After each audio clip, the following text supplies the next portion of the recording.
Hello everyone, and welcome to a new episode of Gentoo, your source for all things video game and tech related. I'm Kate Cox. And I'm Tucker Hill. Let's get right into this week's new releases. You'll be able to see these games and many more released throughout the week on all your favorite platforms. This week we have a new installment in the Watch Dogs series, a deluxe version of a Nintendo favorite, and a new game for your favorite Karate Kid. Watch Dogs Legion releases for the PC, PS4, Xbox One, and Stadia on October 29th. Everything is up to you. Who joins your resistance, what missions you take on, where you pick the fights, all of it. As long as it gets London back in the hands of the people. Make critical decisions and ultimately hack, infiltrate, and detonate your way to a liberated London. Pikmin 3 Deluxe releases for the Switch on October 30th. Using your wits and Pikmin pals, you'll have to overcome obstacles and defeat creatures to find food for your famished home planet. This deluxe version includes a crop of new content, including new ways to play together. Cobra Kai The Karate Kid Saga Continues comes out on PS4 and Xbox One on October 27th. Choose a side, master your moves, and embrace your destiny in an epic beat-em-up adventure inspired by the hit show. Take control of 8 playable characters with deep movesets, combos, progression, real-time character swaps, ultimate attacks, and much more. 34 years after the events of the 1984 All-Valley Karate Tournament, the rivalry of Daniel LaRusso and Johnny Lawrence continues. The fight is in your hands now.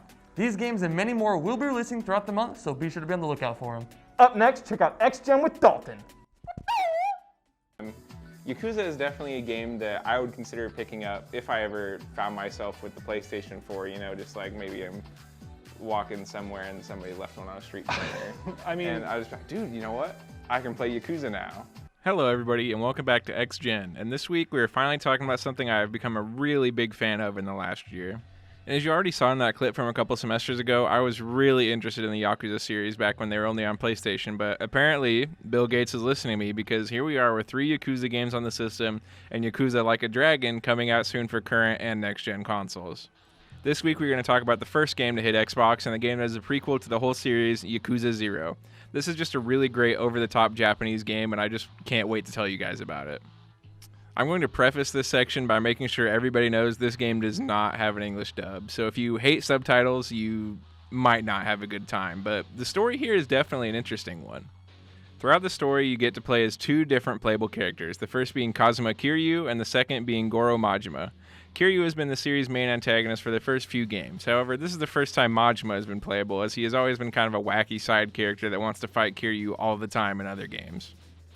Most of this game's story is based around a literal empty lot. The 2 different Yakuza clans our main characters belong to are trying to gain ownership of an empty lot that is vital to the city's revitalization project, pretty much meaning whoever owns the lot is due for a big payday. The main problem is that the owner of the lot is not very easy to find. Majima is sent out to find the owner and kill them. He's about to carry out the order until he finds out the real owner is a young blind Chinese woman. Instead of killing her, Majima goes against his clan's wishes and tries to protect her. While this is all happening, Kiryu is framed for murder and removed from his clan, so he must now work with a young real estate broker to try and find the owner of the same empty lot Majima's new friend owns, and also clear his name of the murder charge. Obviously, both stories have their own subplots and stories, but the empty lot is pretty much where everything comes together in the end. I think it is a pretty solid story with a good number of twists and reveals that really do surprise you, which is nice. It can be hard to enjoy a story that you can predict super easily. In the gameplay section, I'll mostly be talking about combat and exploration and leave the fun stuff for the experience portion. Yakuza 0 was actually the first game in the series to feature different fighting styles that you could switch to during combat. For Kiryu, his fighting styles are Brawler, which is pretty much the basic style, Beast, which mainly focuses on the use of heavy weapons like bikes during combat, Rush style, which is more of a fast-paced boxing style, and the Dragon of Dojima style, which is more reminiscent of his fighting style in the first couple Yakuza games. For Majima, his styles include Thug, Slugger, which is based around the use of, you guessed it, a baseball bat, Breaker style, which is not so much about breaking bones as much as it is about break dancing, and the Mad Dog of Shimano style, which is mostly based around his use of a blade, and it does some pretty insane damage. The combat in this game feels pretty good, and I like being able to have the different options for different kind of fights. In order to get upgrades, you have to spend money on them, so making a lot of money is definitely a thing you want to do. One way you can go about that is taking on Mr. Shakedown. Mr. Shakedown's a giant man who you'll run into every now and then his main goal is to beat the crap out of you and take all your money, but if you can beat him, you can win a decent amount of cash off of him. I'd say definitely the best way, though, to make money is by making use of each character's side businesses. Kiryu's side business is running a real estate agency, so as him, you have to go around and purchase businesses to add to your portfolio, and the more places you purchase, obviously, the more money you'll earn from that. One of the best things they do with their real estate business is during deals, they always have Kiryu put on these glasses just to make him look more professional, because I'm sure it totally distracts from all the chest hair he's showing off at all times. Majima's side hustle is running a cabaret club. A cabaret club is essentially a place where lonely dudes can go and pay money to have drinks with some pretty girls for a night. So as Majima, you have to complete this mini game where you serve all these customers and make sure they have a good time so that they will come back and spend more money at your club. Both of these side businesses have their own progression system, and once you progress them both into being the best business in town, that is when you unlock the legendary Dragon and Mad Dog styles. Now, of course, with all that going on, you might ask yourself, what does a Yakuza do to have some fun when he's not kicking butt or working his side hustle? Well, let's take a look at a few of the 27 different mini games you can play in this game. We've got blackjack, pool, batting cages, bowling,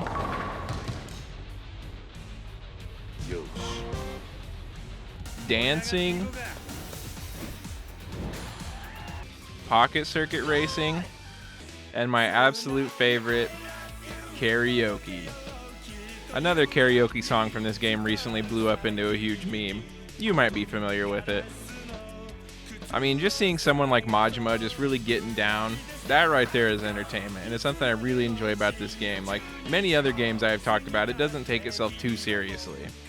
It doesn't think, oh, if the players see these guys doing something like karaoke, it will hurt their image of that character, but the team behind it knows that their fans play their games for that kind of craziness.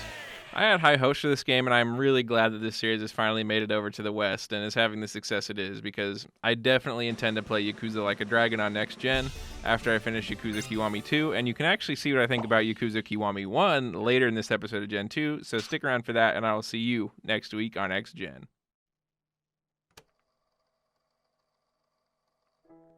Hello and welcome to Steam on a Budget. I'm Drew, and this week I'll be going over the viral sensation of a horror game, The Backrooms. The Backrooms is an indie horror game that came out in 2009 that was an adaptation to the famous meme image, The Backrooms. This game is a bit unique. I know of the source material and the creepy story that goes with it, so I was not completely blind when playing.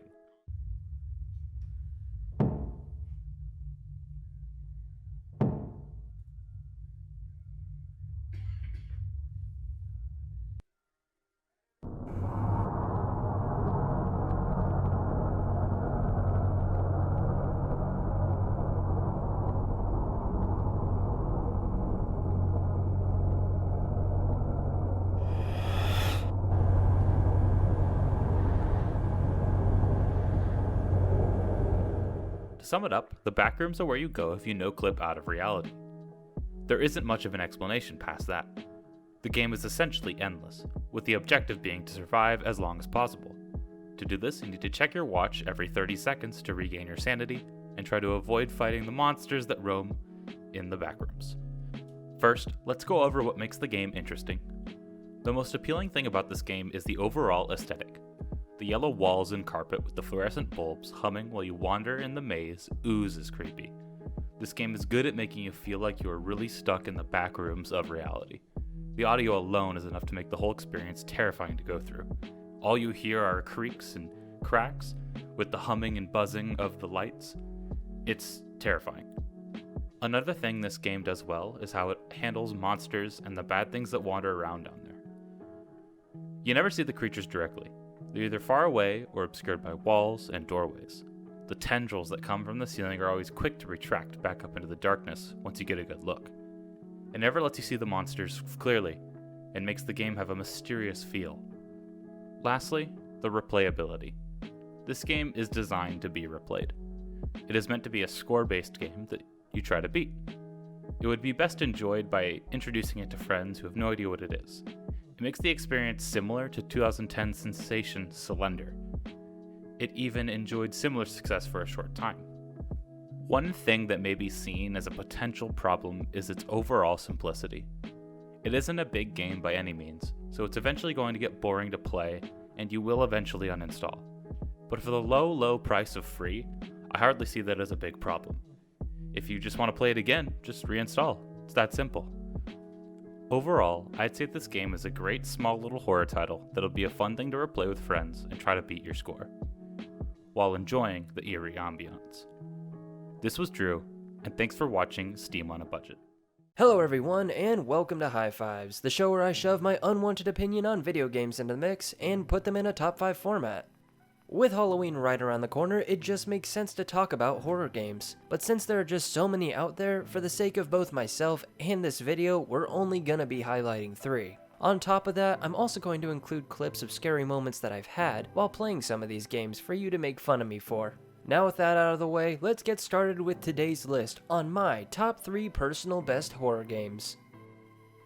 At number 3, we have Dead by Daylight. This multiplayer PvP game has a team of 4 survivors attempt to work together to repair 5 generators around the map, while another player, the killer, goes around and tries to stop them. If all generators are fixed, then the survivors open an exit gate and escape, but if the killer stops all the survivors in time, then they will be victorious. This horror game is extremely fun due to the unknown nature of every match you'll play, such as player's skill level, the map you'll play on, and what character the killer will play. To give you an idea, here's an example of me learning this the hard way. Oh, here's one.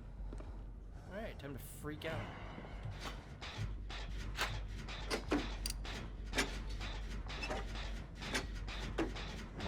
Oh my god! He didn't have any terror radius there. That literally made me jump so bad.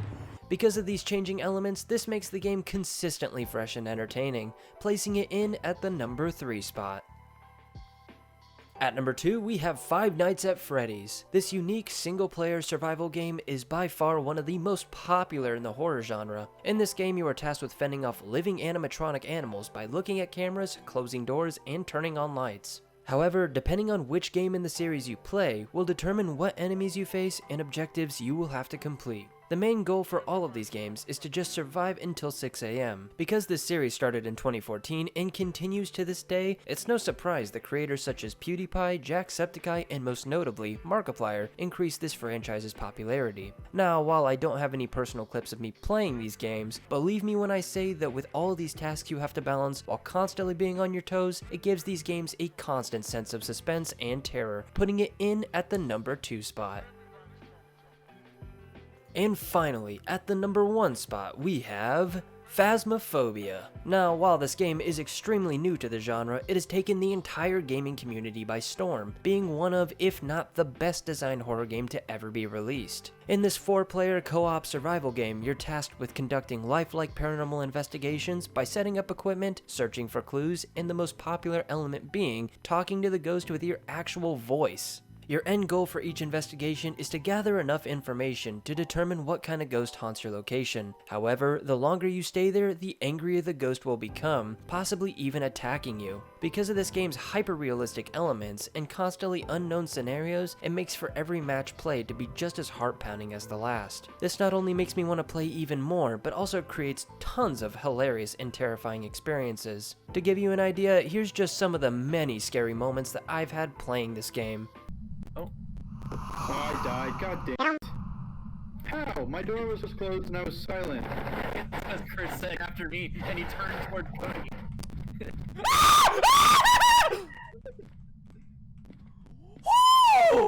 Let's go into the map. Oh my god! On that note, and with those childish screams, this puts Phasmophobia in at the number 1 spot for the best horror game ever made. Thank you all very much for watching this episode of High Fives. My name is Chris Young, and I hope you all have a happy Halloween. What is going on, everyone, and welcome back to another week of Tuck Talks. This week, if you haven't guessed already, we're going to be talking about Rogue Company! Yeah! Talking about Rogue Company this week. Yeah, no Madden this week. No Madden this week. It's strictly Rogue Company. I just want to point out that everything I say in this video is just my opinion, okay? I don't want to hurt anyone's feelings. I'm not promoting the game. It's just my opinion. Rogue Company is a free-to-play multiplayer game on Epic Games Store. It's a 4v4 third-person shooter game, and me and my friends have been playing it a bunch recently, and I've kind of liked it. The menuing is so simple and so nice. You have your home, you have your rogues, you have your profile, and you have the store. 4 little tabs. Like, you don't have to scroll through like 17 like you do on COD. Each rogue has different abilities and different weapons that they can run. Kind of like Rainbow Six Siege, but kind of not because it's a different game made by a different company. But I digress. Anyway, I've been playing a lot of Dallas and a lot of Trench. Trench is a defender type character who has a DMR and an AR. His main ability is barbed wire that you throw on the ground and it makes it harder for opponents to walk through. Dallas is more of like the intel character. His special ability is you can snap your fingers like that, and the closest enemy on the map to you appears. There's 3 different game modes and 1 brand new map with all 3 game modes on it. The first game mode is Demolition. Demolition is probably my least favorite one that I play with my friends. It's so boring. It's pretty much just search and destroy, and I suck at it. Then you have Strikeout. Strikeout is probably my favorite one that I like to play with my friends. Strikeout is kind of like a domination-esque type deal from Call of Duty or Battlefield, where you have like a certain amount of respawn tickets, and those respawn tickets allow you to respawn. The longer you hold the point, the less tickets the enemy has to spawn back in with. Extraction is kind of just domination in itself, just without the death all the time. Essentially, you are supposed to be capturing a point that rotates every round. If you capture the point, you win the round. And then you have the arena, which was just put in the game with the deal with Dr. Disrespect, and this has all 3 game modes on his map. I think his map sucks. Suck on that, Doc. You might be the 2-time champ, but I'm the editor of this video. But anyways, that is going to do it for this week's Tuck Talks. Thank you guys so much for watching. I really hope you enjoyed this week's video. Definitely check out this game. I really like it a lot. I know I say that every single week, but why would I talk about it if I didn't like it? The game's free. It's on Epic Games Store. Go check it out. Let me know what you think. Peace.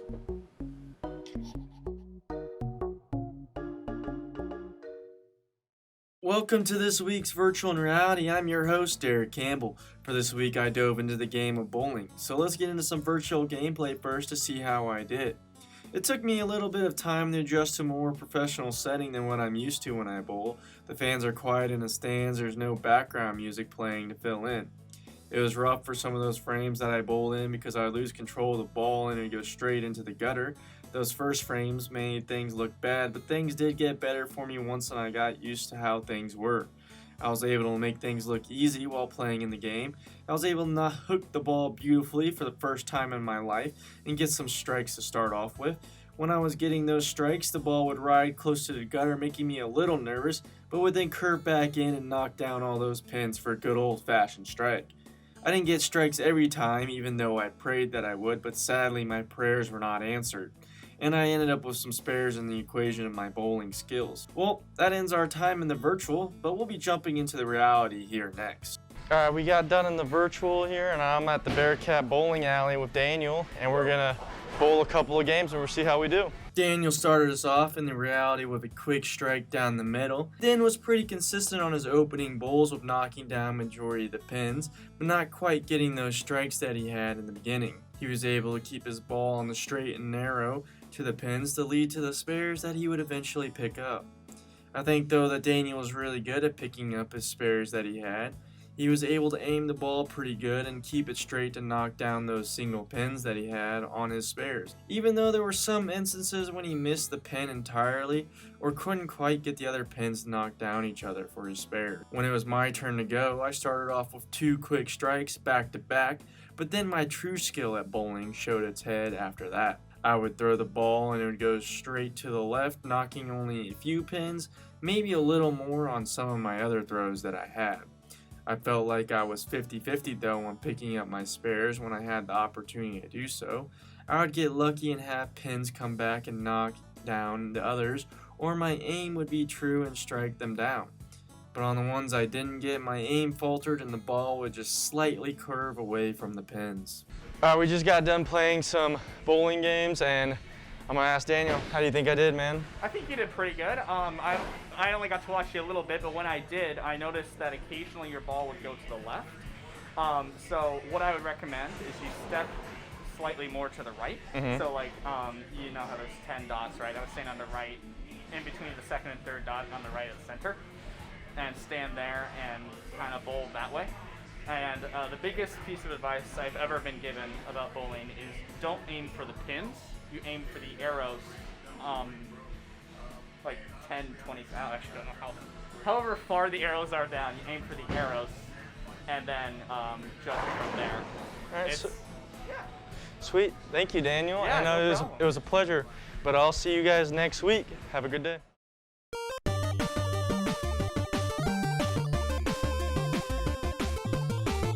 Hello and welcome to another episode of Project Delta. This week will be a little different, and for the first time, I'm your host, Derek Campbell. With us this week, we have a special guest, Dalton Spees. With the release of the next generation of consoles around the corner, we thought it'd be appropriate to look at one of the Yakuza games. The series has been around for years and saw the release of new title, Yakuza Like a Dragon, on January 16th in Japan. It'll be making its worldwide debut on November 10th, the same day as the launch of the new generation of Xbox systems. So what's up, guys? Thanks for inviting me to the show, Derek. It's been a long time since I've been on. Yep. And I really just wanted to play Yakuza because the Yakuza games are really fun.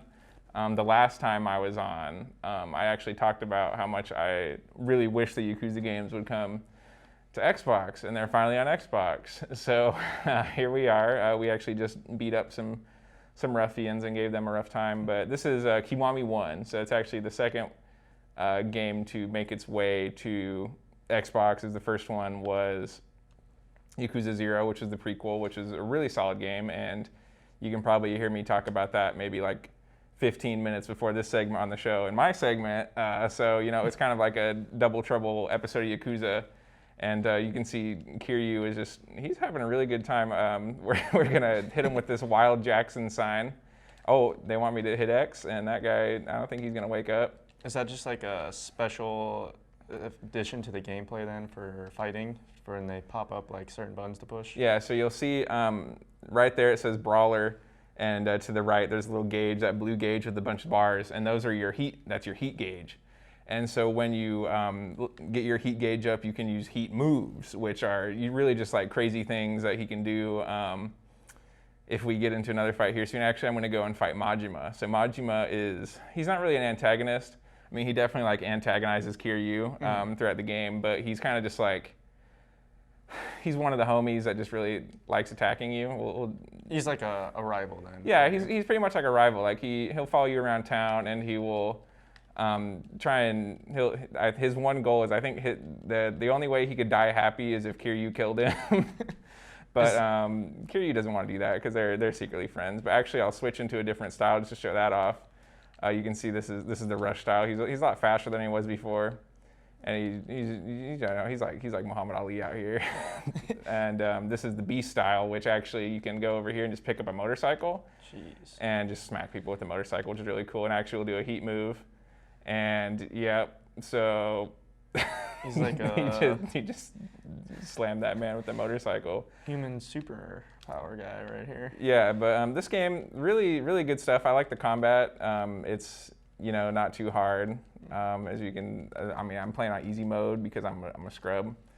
But good stuff. Hopefully, we're out of that combat. We're gonna run over to the taxi as fast as we can because we got an email from one of Majima's subordinates. That's like, hey, I really like riding in taxis. Do you like riding in taxis? That's kind of like a little tip off that we ran too much, so we got tired. But it's a little bit of a tip off that the next time, these guys are kind of harassing this guy and kicking him while he's down. You can intervene and stuff? I can intervene, but yeah, I'm kind of tired of being the hero. So we'll get in the taxi. And you can change between being a hero and a gang member pretty easily then? Yeah, well, you're a gang member, but you're a nice gang member. You fight for what's right, apparently. But if you've seen Majima before, you can tell this taxi driver is not a regular taxi driver. He's probably going to jump out of his taxi and attack us, hopefully.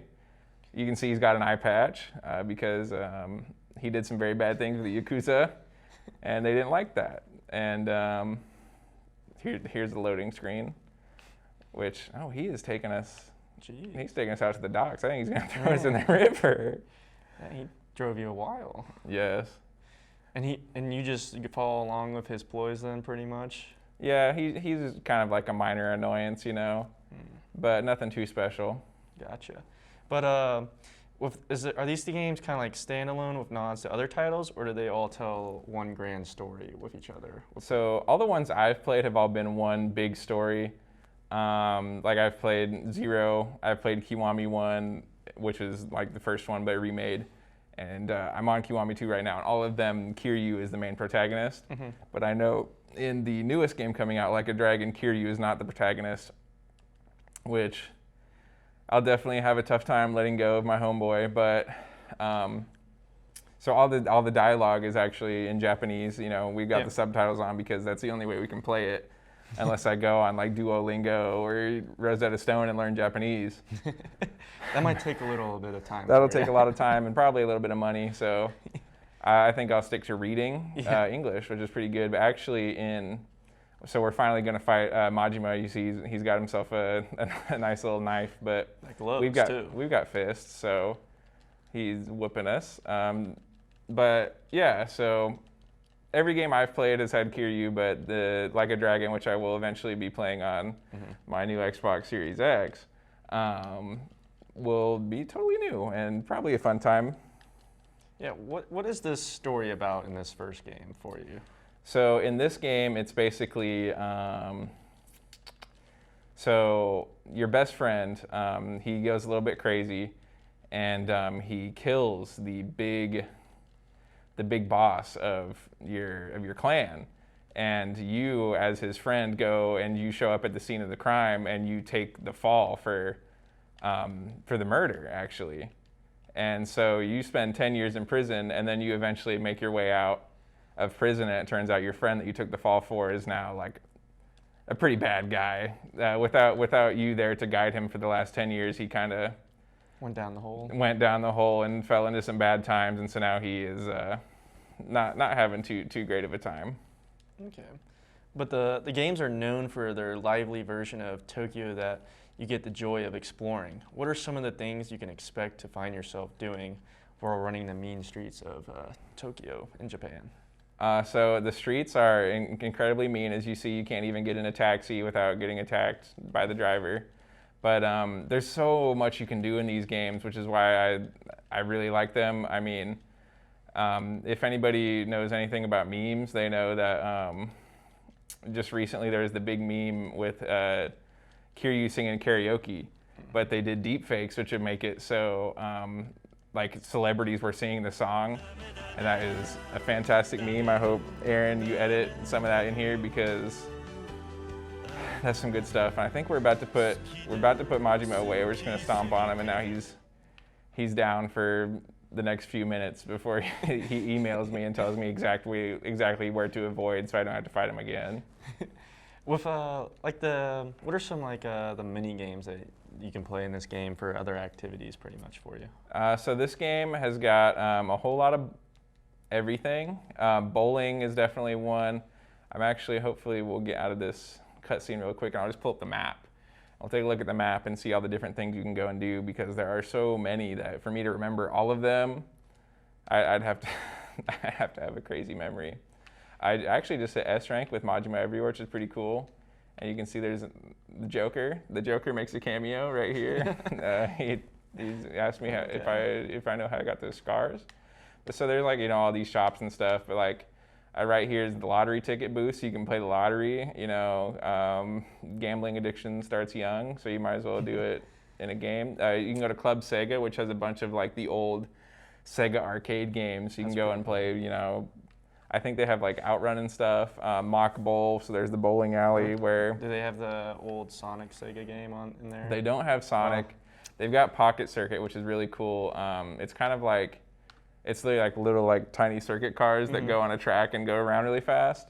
And Kiryu's favorite one, because he likes playing baseball, you can go to the batting cages and just take a few swings, so why not? That's pretty nice. Probably helps him when he has to grab a bat for some violent gameplay later. Of course. But do these mini games add to the story, or are they just extra? They're all totally optional, and you can just kind of do them whenever you want. But I think it's about time for us to wrap it up. What do you think, Derek? I would agree. So I'll see you guys next week, hopefully.